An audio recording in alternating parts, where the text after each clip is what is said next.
Hello mga guys, ito po ang aming farm na kung saan ay matahimik at walang gulo. At higit sa lahat, walang kapitbahay na chismosa. Samahan niyo ako guys. So ngayon nga guys, kukuha po tayo ng pagkain ng baka upang ipakain po sa kanya. O diba, ang gandang mamuhay sa bukid. Lalo na ngayon sa panahon ng tag-init, kailangan po natin ng fresh na hangin. So ayan na nga guys, kukuha na po tayo ng pagkain ng baka upang pakain sa kanya alangan sa imo.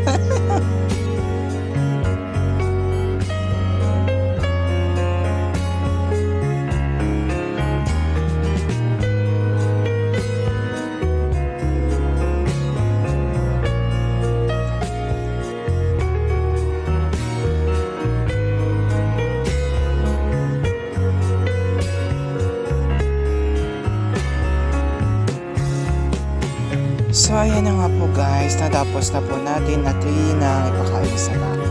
So habang nagkapaway ko guys, na-realize ko na ang saya palang mamuhay sa bukid, no? Malayo sa gulo, payapa, ang saya pakinggan ng huni ng mga ibon. Ito po guys is, parang may nakita ako ng puga ng ibon. So puntahan nga natin if mayroon. So ayan na nga guys, nakita ko yung malaking pugad ng ibon na kung saan titingnan natin mamaya if yung itlog sa loob ay malaki. So ayan na nga guys, tingnan natin kung malaki ba yung itlog. O di ba ang laki ng itlog guys. So yung itlog niya is dalawa.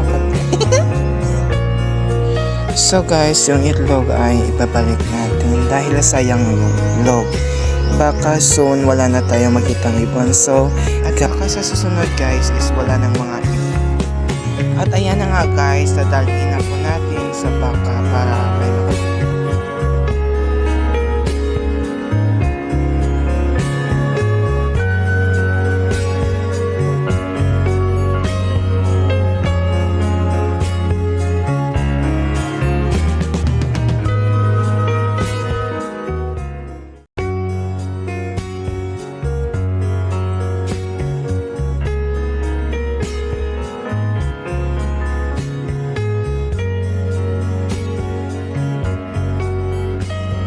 So ayun nga guys, dadalhin na po natin sa baka upang may makain na po siya. So ayan na nga guys, medyo mabigat siya pero kakayanin pa rin, laban tangte.